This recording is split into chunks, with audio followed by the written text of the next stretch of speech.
Bonjour à toutes et à tous. En 1979, René Goscinny et Albert Uderzo sortent le dernier album qu'ils signeront ensemble, Astérix chez les Belges. Cette pochade leur offre, comme de coutume, l'occasion de se jouer et de jouer des lieux communs les plus populaires. Parmi ces lieux communs, l'idée selon laquelle la société des anciens Pays-Bas serait plus que la Rome antique et peut-être même que la Gaule romaine, un monde proche de la simplicité rustique des paysans, revient à plusieurs reprises dans les cases de la bande dessinée. Son illustration la plus spectaculaire est ce grand dessin pleine page qui, à la fin de l'album, illustre le banquet de mariage et qui s'appuie explicitement sur le célèbre repas de noces paysan peint par Peter Bruegel l'Ancien en 1568 et qui est aujourd'hui, vous le savez, conservé au Kunsthistorisches Museum de Vienne. À quand remonte cette idée d'une identité paysanne des anciens Pays-Bas ? En 1995, dans The Making of Rubens, l'historienne de l'art américaine Svetlana Alpers avait émis l'hypothèse que ce topos était né à l'époque de Bruegel lui-même et en lien d'abord avec la société et l'art néerlandais, puis plus spécifiquement avec les Flandres. Il s'agissait, à travers la valorisation de ces paysans flamands, de célébrer la grandeur de leur pays. Cette proposition est séduisante, mais elle se heurte à un problème de taille, qui est l'omniprésence des scènes paysannes, ce que les Néerlandais appellent eux-mêmes des petits paysans, boertjes, des kermesses ou des danses paysannes, boerenkermis ou boerendansen, mais aussi bien dans l'art des Provinces-Unies, c'est-à-dire dans le nord des Pays-Bas, que dans les Flandres espagnoles. Certains artistes, comme Adrian Brouwer, se sont d'ailleurs formés et ont travaillé dans les deux pays, et rencontrant des succès équivalents. En réalité, était l'hypothèse, le propos que nous voudrions ici, Lucie Rochard et moi-même, défendre aujourd'hui, la question du peuple est omniprésente dans l'art des anciens Pays-Bas, mais elle occupe une place spécifique et problématique. Je précise d'emblée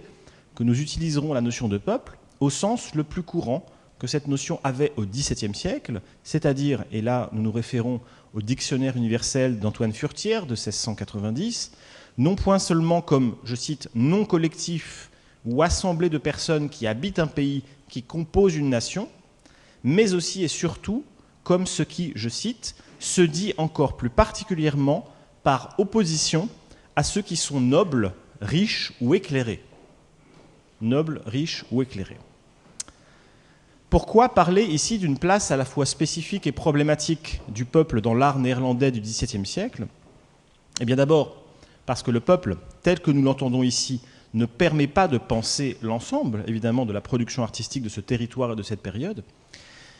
mais ensuite, dans la mesure où le monde de l'art, des artistes, comme de leurs clients, n'est pas celui du peuple représenté dans les œuvres d'art. On trouve encore parfois dans la littérature l'idée selon laquelle il y avait des tableaux dans toutes les collections, c'est simplement faux. Il y avait des collections, il y avait des tableaux uniquement dans les collections des personnes qui pouvaient avoir les moyens d'acheter ces œuvres, c'est-à-dire des personnes qui faisaient partie au moins de ce que l'on a appelé plus tard la classe moyenne, mais la plupart des cas, la plupart des tableaux se trouvent dans des collections assez importantes. Les œuvres qu'on peut trouver dans des collections de personnes qui appartiennent aux classes basses de la société sont en général des œuvres de très faible qualité ou souvent des estampes qui sont anonymes aujourd'hui. Rappelons que sur le marché de l'art ouvert, comme dans le cadre des nombreuses commandes auxquelles répondent les peintres néerlandais du XVIIe siècle, les œuvres mettant en scène le peuple ne représentent qu'une portion congrue de la production. Lors d'une très grande vente de tableaux qui est organisée par les membres de la Guilde de Saint-Luc à La Haye, le 9 avril 1647, sur les 850 tableaux vendus et les 99 peintres représentés, seule une partie de la production des 4 principaux artistes de genre mentionnés, c'est-à-dire Peter Verhulst, Adrian van de Veen, Jan Milsen Molenaar et Peter van de Veen, est consacrée à la représentation de la paysannerie, c'est-à-dire un peu plus de 10% de la totalité des objets mis en vente. Et ces œuvres sont par ailleurs vendues à des prix relativement limités. La moyenne est autour de 11,9 florins, soit plus que des Stillevens, 7,9 florins, ou des paysages, 10,1, mais moins évidemment que la peinture d'histoire, 15,3 florins. Je rappelle, contre des idées parfois reçues, que les sujets les plus chers au XVIIe siècle, ce sont des peintures d'histoire. Ce n'est pas des natures mortes, ce n'est pas des paysages, ce n'est pas des portraits. La peinture d'histoire est beaucoup plus chère. Elle est le grand genre du XVIIe siècle. Et donc la peinture dite paysanne ne l'est pas. Et il faut enfin rappeler que si certains artisans qualifiés possèdent des peintures, évidemment, je l'ai dit, les plus pauvres en demeurent exclus. Le peuple apparaît ainsi, et de façon étonnante, comme un sujet iconographique, ou mieux, un imaginaire culturel, dont les représentations sont destinées, elles, à une clientèle bien plus riche, souvent urbaine, pour laquelle ces pauvres paysans constituent véritablement une altérité, dont il conviendra de décrire les principales caractéristiques. C'est donc à l'exploration de cette antinomie entre les œuvres représentant le peuple et les clients aisés pour lesquels ces œuvres sont peintes que nous souhaiterions ici nous consacrer, en concentrant notre attention sur ce regard normé et qualitatif que les artistes, et donc leurs commanditaires, portent sur ces sujets spécifiques. Nous constaterons dans un premier temps que ces représentations illustrent le plus souvent un regard pour le moins condescendant envers le peuple, qui semble traduire différentes formes de stratification et de hiérarchie propres à la société néerlandaise du XVIIe siècle. Nous noterons toutefois, dans un deuxième temps, que cette condescendance n'est pas générale et que le peuple, dans ses représentations, mais aussi dans les valeurs qui peuvent lui être associées, est parfois mis en scène de façon ambiguë, voire ambivalente, ce qui nous amènera dans un dernier temps à l'importance que le peuple comme sujet et comme thème a pu avoir dans la construction d'un nouveau goût néerlandais lié à une nouvelle conception de l'imitation de la nature et de la technique picturale. À première vue, le peuple représenté dans la peinture néerlandaise du XVIIe siècle semble s'apparenter avant tout au bas peuple, qui est un groupe social marginalisé donc géographiquement, puisqu'il vit à l'extérieur des villes, et socialement, puisque dans la plupart des cas, ce même peuple se caractérise par sa pauvreté et sa vulgarité, autant de qualités a priori condamnées par la clientèle des peintres. Le peuple, à cet égard, peut être considéré comme l'altérité par excellence des amateurs d'art néerlandais. Il est cet autre, étrange, dérangeant, difforme, voire effrayant, dont il s'agit de mettre en scène les tribulations. Sa représentation est donc fatalement problématique, puisque dans l'espace de la ville tel qu'il est représenté, il occupe une place bien déterminée où il peut être contrôlé, comme les orphelinats ou les maisons de correction pour les vagabonds, ou il peut encore être exclu du champ social quand il est par exemple jeté en prison ou employé de force dans les bateaux des compagnies des Indes occidentales et orientales. En dehors de ces lieux, le peuple devient donc suspect, voire dangereux. Et de même, sa présence dans les peintures est nécessairement sujette au soupçon, puisqu'il fait en quelque sorte irruption dans un univers auquel il n'appartient pas proprement. Il s'agira donc d'abord de s'interroger sur les différentes manières dont les peintres relèvent ce défi qu'est la représentation du bas peuple, mais aussi de voir quelles règles et restrictions ce défi suppose, et enfin l'intérêt qu'il peut y avoir à ce genre de représentation. Il convient d'abord de rappeler, contre une certaine vision en fait anachroniquement démocratique de la société républicaine des Provinces-Unies, que celle-ci n'est pas moins divisée que celle des autres pays européens.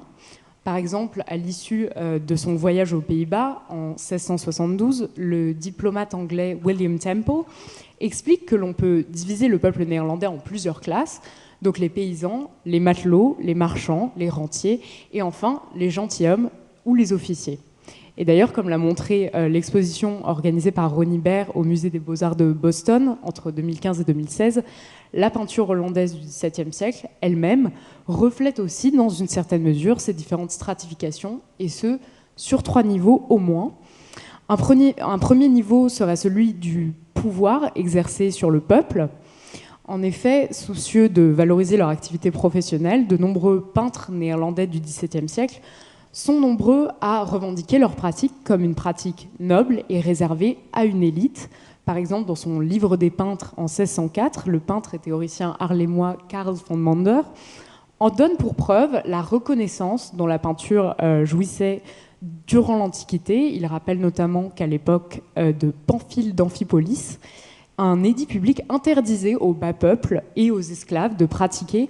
ou même d'apprendre la peinture, au contraire des élites aristocratiques, ce qui a permis en quelque sorte de préserver l'estime accordée à la peinture. Et face à cette vision véritablement aristocratique de la peinture, De nombreux peintres néerlandais vont ainsi chercher à afficher non seulement la noblesse de leur art, mais aussi la noblesse de leur rang. C'est le cas par exemple de Gérard Doux qui, dans son autoportrait de 1663, se représente richement vêtu, une main appuyée sur le pommeau d'une canne, et rien n'indique dans ce tableau, a priori, qu'il est peintre, si ce n'est l'élégance de sa parure et de sa pose qui sont servis par un noble et élégant pinceau qui rapporte au peintre d'importantes sommes d'argent.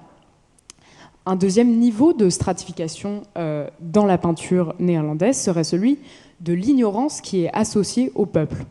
En effet, dans son Charlatan, donc le même Gérard Doux n'hésite pas à opposer à la grossièreté de la foule, où l'on reconnaît notamment un chasseur, un paysan ou une femme essuyant sans honte les fesses de son enfant en public. Donc il oppose à cette grossièreté son propre corps, que l'on voit ici dans l'encadrement de la fenêtre derrière le charlatan à droite. Il a dans les mains sa palette et son pinceau, et il regarde le spectateur comme pour lui signifier qu'il ne doit pas être dupe ni du discours du charlatan par lequel la foule semble captivée, ni de l'illusion créée par son propre tableau. Le peuple, crédule, apparaîtrait ainsi comme le contre-exemple d'un spectateur connaisseur capable de faire la différence entre la réalité et l'illusion et d'apprécier le savant illusionnisme créé par la peinture. L'examen de ce tableau nous renvoie au troisième et dernier niveau de stratification que nous souhaiterions évoquer ici, c'est celui de la responsabilité que les élites entendent prendre en charge à l'égard du peuple. En effet, parce qu'il est vulgaire et ignorant, le peuple doit être évidemment protégé contre lui-même. C'est la raison pour laquelle le peintre et théoricien Samuel van Hoogstraate rappelle en 1678 la décision du pape Grégoire le Grand, par exemple, de placer des peintures dans les églises afin d'éduquer le peuple analphabète aux leçons morales des Écritures. Ainsi, pour ces nobles que sont les artistes et leurs clients, il convient d'ailleurs, dans certains cas, même de partir à la rencontre de ce peuple, même si cette rencontre peut s'avérer délicate, comme l'ont bien montré Jan Steen ou Jacob Horterwelt, dans ces deux tableaux par exemple, où et manifeste la véritable gêne ressentie par les élites bourgeoises au contact des pauvres et des mendiants, ainsi que la frontière toujours visible qui sépare leurs champs sociaux respectifs. Cette stratification sociale se traduit aussi en termes artistiques, où le bas peuple est, il faut le dire, souvent associé à la laideur. La représentation du peuple est en effet souvent un exercice de caricature, où la laideur est accentuée à l'extrême. C'est le cas fréquent chez Adrian Brouwer, par exemple, comme dans cet homme faisant des pannekuchen. La pauvreté du personnage principal se reflète évidemment dans ses vêtements rapiécés, mais aussi dans son profil difforme, exagérément expressif, ainsi que son visage couvert de boutons, à la mâchoire inférieure légèrement prognate, laissant apparaître quelques dents, tandis que des mèches de cheveux dépassent de sa nuque et semblent traverser son bonnet rouge, comme de mauvaises herbes un seul cultivé. Derrière lui, la femme représentée est également disproportionnée, tout comme les personnages attablés à l'arrière-plan, dont les bouches, les joues, déformées par ce qu'ils avalent, semblent traduire une nature tout entière dominée par l'appétit vorace. Cette représentation du peuple répond à des codes bien précis et fort répétitifs, dont le peintre et théoricien Gérard de Lérès se fait encore l'écho au début du XVIIIe siècle, lorsqu'il explique l'importance pour un peintre de distinguer le statut des figures qu'il représente. Un personnage de nature supérieure, dit-il, doit être représenté avec plus de beauté qu'un personnage de nature commune, comme par exemple dans sa façon de manger, de tenir sa cuillère ou son verre. C'est ainsi, je cite, qu'un paysan grossier mange goulûment en s'appuyant des deux coudes sur la table et en gardant son écuelle entre ses bras, de crainte qu'on ne la lui enlève.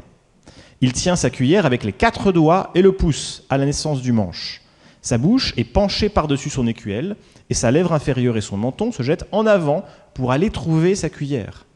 Sa tête est enfoncée dans ses épaules et son corps penche lourdement sur la table. Un autre, qui a reçu une meilleure éducation, se tient dans une position droite en prenant l'écuelle par une anse et sa cuillère avec 3 doigts par le bout du manche et sa bouche n'est qu'entrouverte.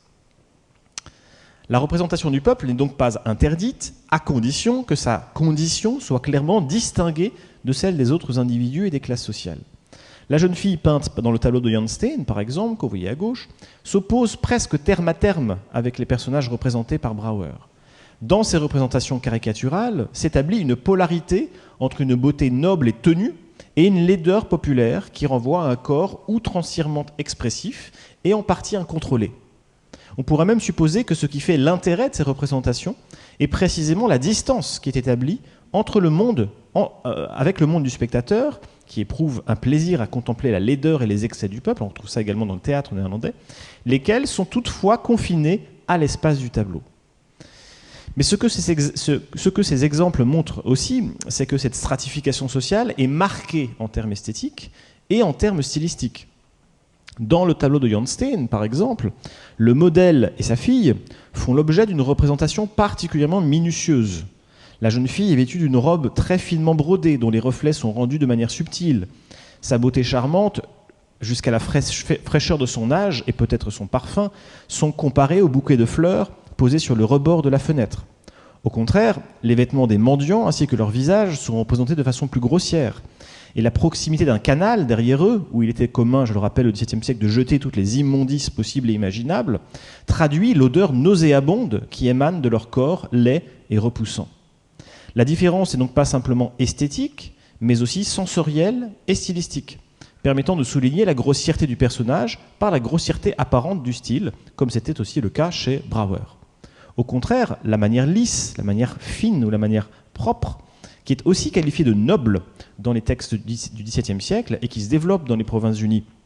à partir des années 1630, correspond plutôt aux aspirations de raffinement d'une classe plus élevée et qui se prête particulièrement bien à la représentation de son univers, puisqu'elle permet la représentation minutieuse de matières brillantes, précieuses, luxueuses. Le travail plus long nécessaire à cette minutie réduit aussi la clientèle de ces tableaux à une élite extrêmement aisée qui peut payer le prix de ce travail. Il y a des tableaux qui en général voisinent entre 1000 et 1500 florins, c'est-à-dire le prix d'une maison en général à l'époque. Dans ce contexte, où émerge un style plus aristocratique, plus noble, les représentations du peuple dans la peinture risquent donc de plus en plus d'être perçues comme une intrusion. Le défi pour les peintres est de donner donc au peuple un style, une forme à une masse informe, une manière de conformer le peuple aux règles de l'art. La foule est le sens le plus fréquent du mot peuple. Il s'agit en effet d'abord d'un ensemble informe de personnes, souvent compris comme une masse unanime, que ce soit d'ailleurs en français ou en néerlandais. Donc représenter la foule est un défi, d'abord dans la mesure où il faut la rendre intéressante visuellement, y introduire une variété, mais aussi parce qu'il faut contrôler et ordonner cette variété. Ce défi est d'ailleurs relevé avec brio par Jan Steen dans La danse de l'œuf, par exemple, qu'on vous a mis ici, où une multiplicité de personnages assez grossiers est représentée dans une seule et même pièce, occupés à des activités diverses et donnant à première vue l'impression d'un désordre complet.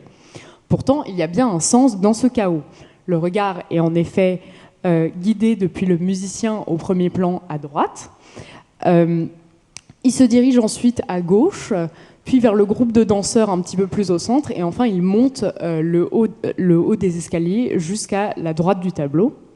Et on remarque aussi que les personnages plus distingués qui arrivent par la porte à droite sont détachés du corps principal de la foule. La représentation de la foule pour le peintre est donc l'occasion de montrer sa virtuosité en matière de composition, mais aussi sa capacité à représenter une multitude de types humains différents, comme ici, où l'on a sous les yeux un véritable catalogue des différents vices humains, comme l'ivresse ou la promiscuité, par exemple. Et ainsi, représenter le peuple comme une foule, c'est aussi donner une vision globale du monde et de ses vices. Et la position que doit adopter l'artiste dans ce cas-là est une position de surplomb, ce qui est visible dans cette scène, par exemple, mais aussi dans ce même type de scène, par l'angle que le peintre adopte, un angle légèrement surélevé. Et ce surplomb est d'ailleurs d'autant plus nécessaire que l'artiste, s'il peut représenter la foule du peuple dans ce cas-là de pire, ne doit pas non plus en adopter les travers. On peut citer l'exemple donné chez le peintre Samuel van Hoogstraate de la prédication de Saint Jean-Baptiste de Rembrandt, qu'il loue d'une part pour la perfection de l'ordonnancement qu'il fait de personnages de différents milieux, de personnages très divers, mais qu'il critique en même temps parce qu'on y voit notamment un chien s'accouplant avec une chienne, ce qu'il trouve, dit-il, particulièrement disgracieux. Il y aurait donc là une suggestion que Rembrandt, un peintre qui a aussi en fait tendance à se représenter lui-même comme proche du peuple, s'est lui-même avili par la représentation du peuple. Mais le tableau de Rembrandt est intéressant parce qu'il représente aussi le peuple dans un sens plus large, plus proche de l'idée de peuple, mais au sens de nation. On y voit en effet une variété de classes, mais aussi une variété d'origines, puisque certains portent des vêtements exotiques. Et cette manière de traiter le sujet n'est d'ailleurs pas sans rappeler la prédication de Saint Jean-Baptiste, mais cette fois de Peter Bruegel l'Ancien, donc au XVIe siècle, dont le premier plan est aussi peuplé de personnages vêtus de manière exotique et où se mêlent des personnes de différentes origines sociales. Or, ce tableau qui est peint en 1566 est souvent interprété comme une référence aux prêches protestants clandestins performés en plein air lors de la Réforme aux Pays-Bas et de la révolte face à l'Espagne, qui a lieu au même moment avec la guerre des Gueux qui commence en 1566, donc avant l'indépendance néerlandaise face à l'Espagne. C'est-à-dire qu'à l'origine même des Pays-Bas indépendants se trouve en fait une relative union dans la diversité, au moins dans les représentations, qui se retrouve au XVIIe siècle, par exemple, avec l'afflux de réfugiés venus de toute l'Europe, mais aussi dans les représentations picturales qui, nous le verrons, cherchent à donner l'image d'une société unie et forte de sa diversité. Il peut donc exister des cas de coexistence pacifique avec le bas peuple, qui alors inclut plus largement dans le peuple néerlandais, c'est-à-dire dans l'image que les Néerlandais se font de leur pays, et dans l'image qu'ils veulent donner à voir à l'étranger comme une nation diverse. Il existe par conséquent des représentations plus ambiguës du peuple, où le statut de celui-ci est moins explicitement négatif, et il s'agira ainsi de voir quelle place les peintres donnent à ces visions plus ambiguës dans leur création artistique. Aussi divisée et stratifiée qu'elle soit, la société néerlandaise du XVIIe siècle n'assigne donc pas au peuple une place simple et univoque. Le peuple, à bien des égards, apparaît comme le mauvais génie d'un monde et d'un art dont il est séparé par principe, mais auquel il est possible et peut-être même nécessaire de s'adresser. Si, comme nous l'avons rappelé, le peuple est presque surtout caractérisé par son ignorance, je rappelle que Furtière disait qu'il s'oppose à la partie de la société qui est éclairée, et a fortiori par son ignorance de l'art, cette ignorance peut et doit même être prise en compte par les artistes. Prise en compte négativement, tout d'abord, en permettant aux peintres qui s'en détachent de façon publique et explicite de marquer leurs différences et de confirmer le noble rang, leur noble rang, à l'image du peintre grec Zeuxis, qui, selon le témoignage de Van Mander, je cite, « ayant peint la belle Hélène, n'attendit pas le jugement des hommes ou ce que le peuple pourrait dire de son œuvre, l'ayant vue. Faisant pleinement confiance en son esprit, il améliora et peaufina son œuvre en entrant en émulation avec les vers d'Homère qu'il exprima dans sa figure. » Mais cette ignorance peut également être prise en compte positivement quand il s'agit, comme Cimabue, d'adresser ses œuvres au plus grand nombre, aux grands comme aux petits. Les œuvres de Cimabue, dit Van Mander, grâce auxquelles il put donner à la peinture un meilleur aspect que la manière grecque avait habitué, suscita le plus grand émerveillement de la part du peuple. Ainsi, pour de nombreux théoriciens et peintres néerlandais du XVIIe siècle, le peuple apparaît comme un horizon à la fois détestable et en même temps inévitable. Le peuple incarne la masse ignorante des spectateurs qui souvent sont indignes des hautes et nobles réflexions des artistes, mais aussi la foule de celles et ceux dont il faut en fait remporter les suffrages. Le fait que bien souvent le terme folk, peuple, est utilisé en néerlandais comme synonyme de nation, indique que le peuple, à cet égard, renvoie à une certaine forme d'universalité que tout artiste digne de ce nom se doit de viser. Le peintre Adriaan van de Ven, par exemple, s'est parfaitement acquitté de cette tâche quand, dans La pêche aux âmes, il a fait le choix de métaphoriser véritablement la séparation sociale, politique et religieuse entre les deux peuples jadis réunis des anciens Pays-Bas, donc aujourd'hui les Pays-Bas du Nord et les Pays-Bas du Sud. Pour cela, il recourt à tout ce que permet ce paysage divisé par un fleuve où les âmes perdues tentent d'être sauvées, avec un certain succès quand des pasteurs calvinistes s'en préoccupent, et avec moins de succès quand ce sont des prêtres catholiques qui se chargent d'elles.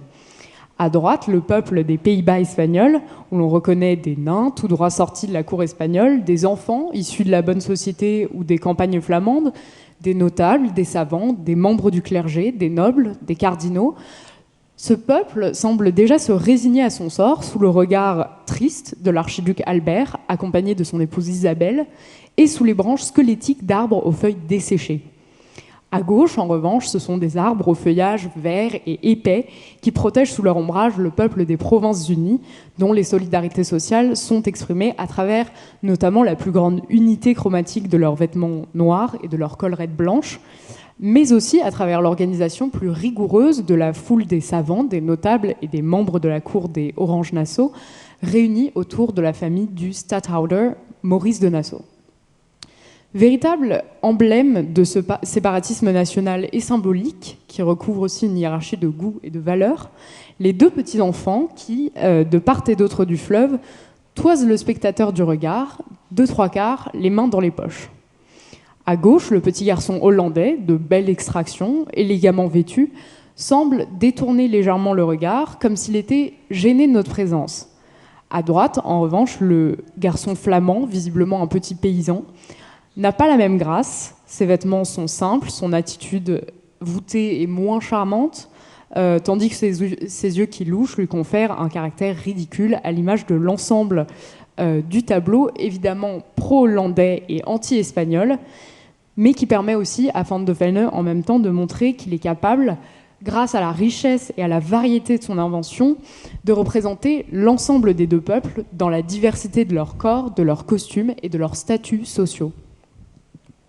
Mieux, le tableau de Van de Ven, sous le couvert d'une critique à peine voilée des vices de la société flamande et catholique, lui offre la possibilité, au sein même de la composition, de montrer sa capacité à manier deux types de pinceaux. Le premier, noble et élégant, permet de représenter la société hollandaise de son temps. Le second, plus simple et grossier, convient davantage à la société flamande du début du XVIIe siècle. On pourrait s'attendre à ce que ces manières soient hiérarchisées, la première étant valorisée sur l'autre, dans la mesure où elle fait voir davantage de grandeur et d'idéalisation, mais aussi où elle met davantage à distance la représentation directe d'un peuple paysan et vulgaire. Mais c'est oublier un aspect essentiel du problème qui nous intéresse. Un premier aspect essentiel, c'est les vertus que les peintres néerlandais du XVIIe siècle associent aussi à la représentation du monde paysan. Si depuis le milieu du XVIe siècle, les tableaux et les estampes de Pieter Bruegel l'Ancien rencontrent un grand succès, aussi bien dans les Pays-Bas que dans le reste de l'Europe, c'est précisément parce que l'on leur attache des qualités proprement esthétiques, alors même que ce que ces œuvres représentent n'est pas toujours immédiatement séduisant. Pourquoi ces représentations du peuple paysan flamand suscitent-elles autant d'admiration des contemporains de Bruegel et encore des acheteurs de ces œuvres durant le XVIIe siècle ? Sans doute pour trois raisons principales. La première est le caractère explicitement comique de ces scènes, dans lesquelles les mœurs et les vices du peuple des campagnes flamandes sont mis en scène avec un grand sens de l'humour qui permet souvent de se moquer de la simplicité ou des vices moraux de ce peuple. La deuxième est, comme chez Adriaan Van de Ven, la richesse de l'invention déployée par Bruegel pour représenter l'apparence, les lieux et les modes de vie des villages rustiques qu'il représente, à l'image du célèbre repas de noces paysans que nous avons évoqué tout à l'heure. La troisième raison, la plus importante des trois sans doute, tient aux qualités propres d'exécution des tableaux et des estampes de Bruegel, dont Karel van Mander nous entretient dans son livre des peintres de 1604. Dès les premières lignes de la vie qu'il consacre à l'artiste flamand, Van Mander insiste sur la manière dont, à travers lui, c'est la nature qui s'est exprimée, jusqu'à le choisir, uitpikken, parmi les paysans d'un village inconnu afin d'en faire son peintre. Il métaphorise la notion presque de vocation. Peintre né parmi les paysans, je précise que c'est faux, c'est un mythe, mais peu importe. Il prend le Bruegel étant le nom du village où il serait né. Bon. Peintre né parmi les paysans, c'est-à-dire parmi les hommes qui au XVIe siècle sont considérés comme les plus proches de la nature, d'où le terme de paysan renvoyant au pays, Bruegel ne pouvait lui-même que devenir le peintre des paysans, imitant son milieu d'origine comme s'il s'imitait lui-même, jusqu'à prendre donc le nom de Bruegel, le village où il serait né, près de Breda. Ce que Van Mander raconte ensuite de la vie et des diableries ou des drôleries de Bruegel est à l'avenant. Le début de sa carrière est marqué par l'étude des œuvres de Jérôme Bosch, qu'il parvient si bien à imiter que nombreux furent ceux qui l'appelèrent Pierre le Drôle.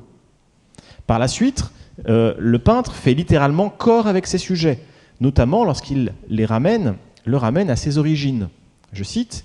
avec Hans Franken, qui est un des amis de Bruegel, Bruegel sortait souvent pour aller à la rencontre des paysans, lors de leurs kermesses et de leurs noces, habillés dans des vêtements de paysans, offrant des cadeaux comme les autres, prétextant qu'il faisait partie de l'entourage ou de la famille de l'époux ou de l'épouse. Là, Bruegel prenait plaisir à voir l'apparence des paysans quand ils mangeaient, buvaient, dansaient, bondissaient, faisaient la cour et d'autres drôleries de ce genre. Chose qu'il savait imiter par ses couleurs de manière amusante et jolie, aussi bien à la détrempe qu'à l'huile, car son exécution était également excellente dans l'un et dans l'autre.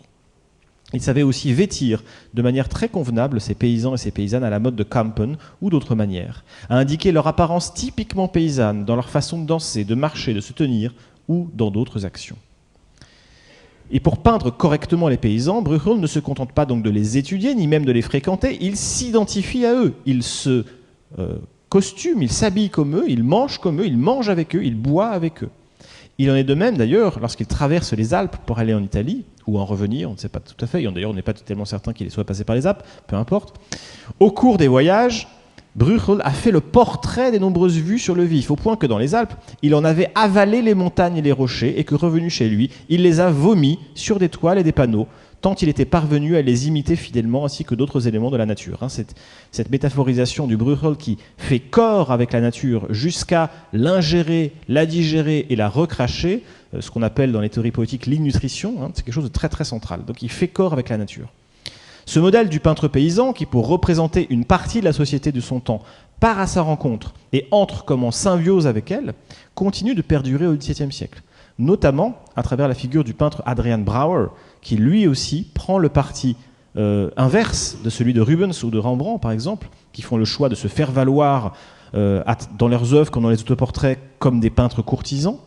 Et Brouwer, lui, prend au contraire le soin de se mettre en scène comme un être vulgaire, comme un être sans manière. Parmi les portraits qui nous restent du peintre, Anton van Dyck est le seul à le dépeindre sérieusement, si j'ose dire, sans doute comme il l'était réellement.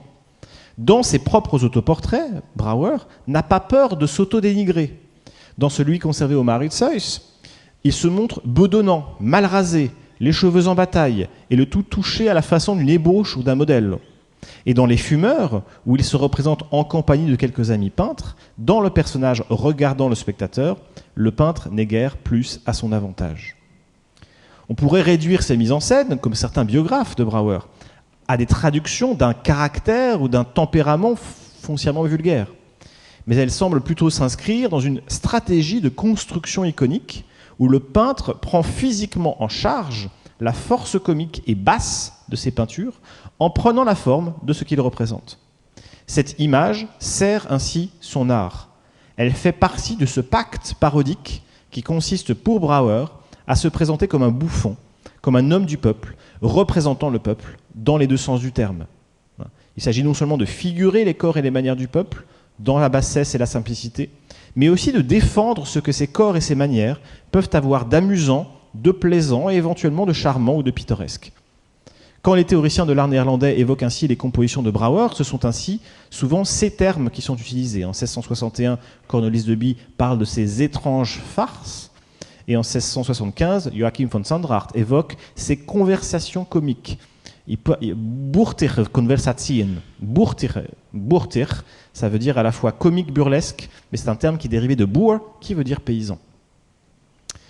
À la suite de Brouwer, d'autres peintres néerlandais ont su également adopter la même attitude vis-à-vis d'un peuple, qu'il ne s'agit plus de rejeter en dehors du champ légitime des spectateurs, des valeurs ou des motifs à représenter, mais qu'il convient de représenter au plus près des réalités qui sont les siennes ou que l'on imagine être les siennes. Dans les Provinces-Unies, le succès des tableaux de Adrian van Ostade, de Cornelis Dussart et dans une moindre mesure de Querijn van Brekelnkam s'inscrit dans le même sillage.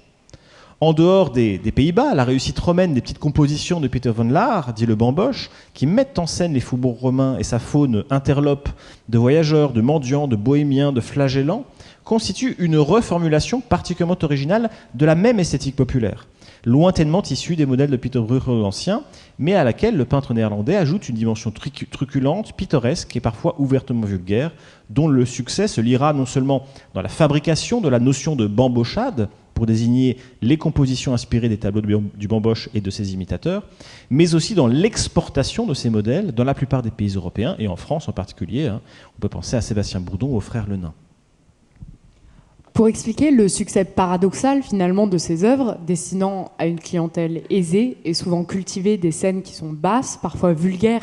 et souvent dégradantes, nous avons notamment évoqué la manière dont ces tableaux ont pu plaire en raison de leur caractère comique ou pittoresque. Mais il convient surtout de souligner ici la principale qualité qui leur est accordée, leur sens aigu du naturel.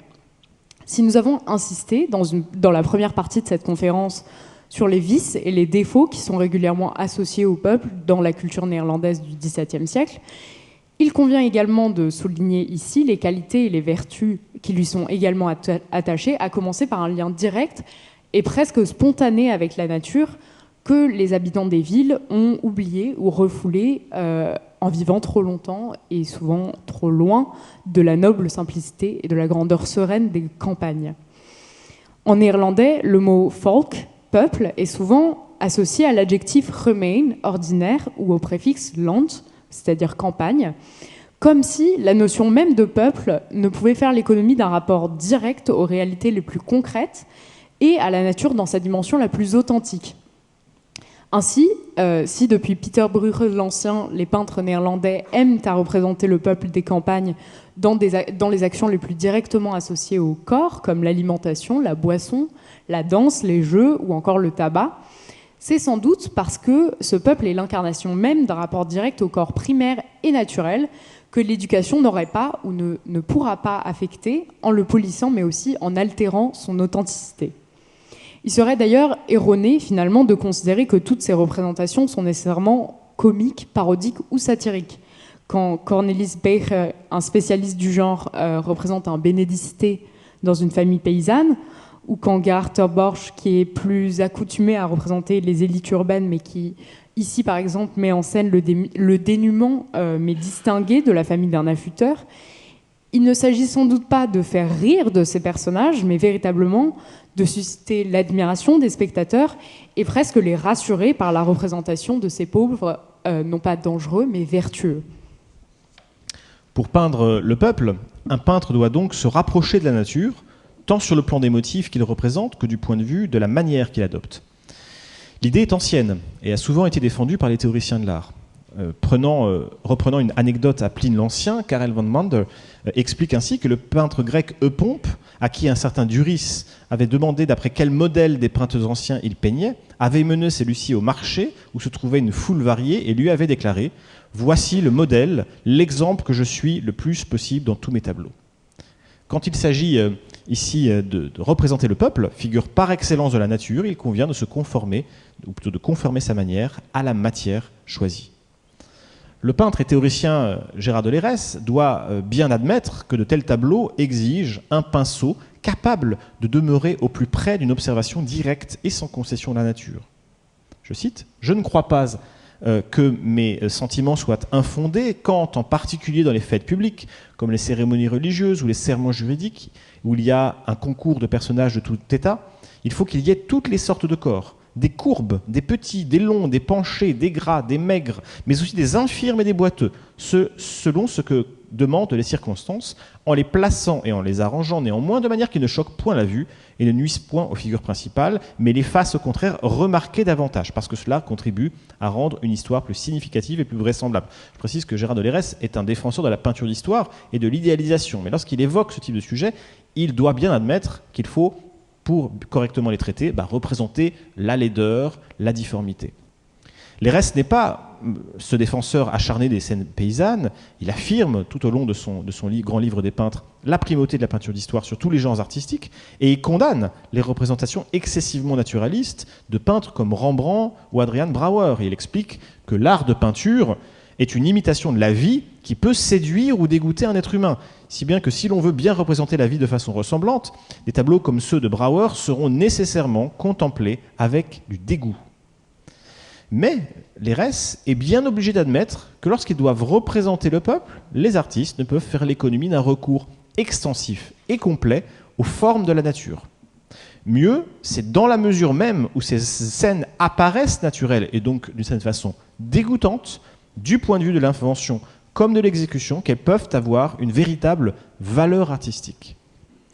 Ainsi, alors qu'à partir du deuxième tiers du XVIIe siècle, le goût des commanditaires et des clients des artistes les pousse de plus en plus à favoriser cette manière fine et léchée, ainsi que des sujets nobles et élégants, cette affirmation du naturel par ce type de scène devient ainsi le parfait antidote contre un art qui, pour un certain nombre de peintres et de théoriciens, est devenu graduellement trop artificiel et trop maniéré. C'est ainsi que dans son éloge de l'art de peinture, publié en 1642, Philips Angel n'hésite pas à insister sur la nécessité pour les peintres néerlandais de privilégier une étude directe de la nature plutôt qu'une imitation aveugle et mécanique des grands maîtres.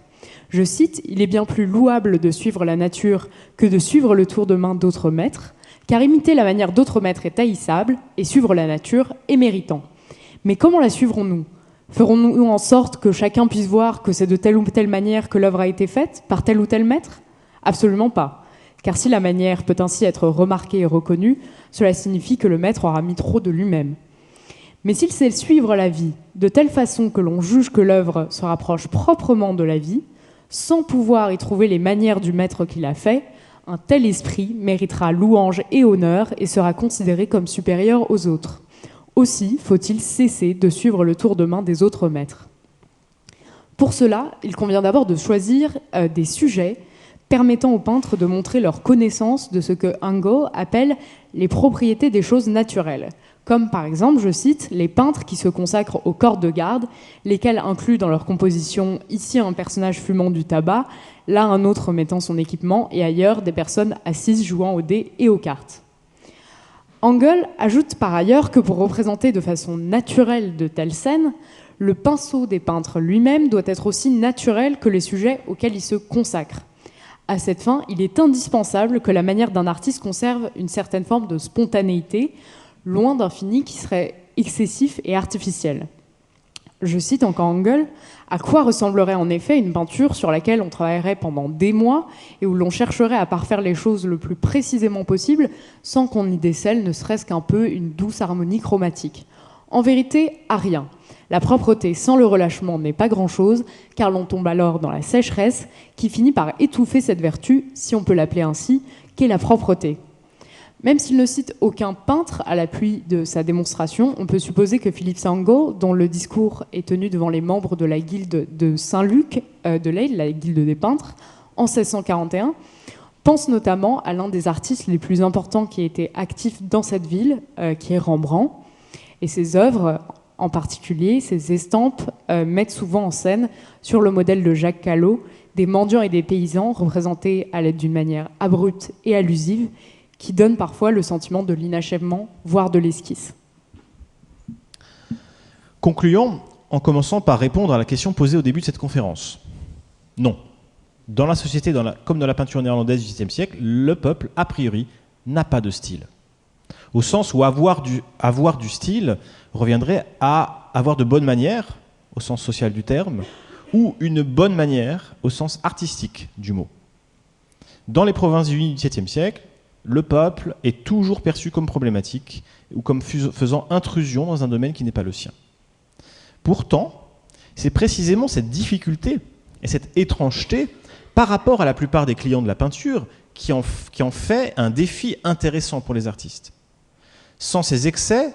dans ses excès comme dans sa simplicité, dans l'horreur comme dans la sympathie qu'elle suscite pour ses vices ou ses vertus, le peuple fascine parce qu'il est l'autre, parce qu'il est inquiétant par son étrangeté ou rassurant par son mode de vie simple mais pieux. Si donc le peuple n'a pas de style, il a incontestablement un style qui peut, par son naturel, par sa franchise, par son authenticité, susciter l'intérêt des commanditaires et des clients, inspirer les artistes et constituer un antidote salutaire contre toutes les formes les plus artificielles d'art. Dans une conception de la peinture qui doit rechercher une certaine forme de naturel, La représentation du peuple, pour les artistes, offre ainsi l'occasion de démontrer leur capacité à représenter le mieux possible les défauts de la nature, tout en les rendant supportables par un art dont l'inventivité ou l'habileté technique compense cette laideur en la rendant plaisante, voire amusante. Dans leurs tableaux et leurs estampes, Rembrandt ou Adrian Brouwer ont assumé une certaine forme d'ambivalence, en donnant le sentiment qu'une certaine forme de grossièreté technique, notamment à travers un pinceau de plus en plus visible au cours du temps, tout en fondant ce spectacle sur une parfaite maîtrise des moyens formels. Au contraire, des peintres comme Cornelis Beja ou Gerhard Terborch continuent de faire appel à leur manière habituellement léchée pour montrer par contraste ce qu'il peut y avoir de beau et peut-être même de noble dans ce peuple des rues et des campagnes. Dans la peinture néerlandaise, avoir une mauvaise manière ne signifie donc pas représenter ce que la nature fait de plus laid ou de plus bizarre, mais au contraire, chercher un embellissement excessivement artificiel de la nature au risque du maniérisme. Ce n'est que tardivement, à la fin du XVIIe siècle, lorsque la clientèle des artistes se réduit à une infime élite urbaine et que l'écart entre les riches et les pauvres se creuse à nouveau, que les représentations paysannes tendent à disparaître dans les Provinces-Unies.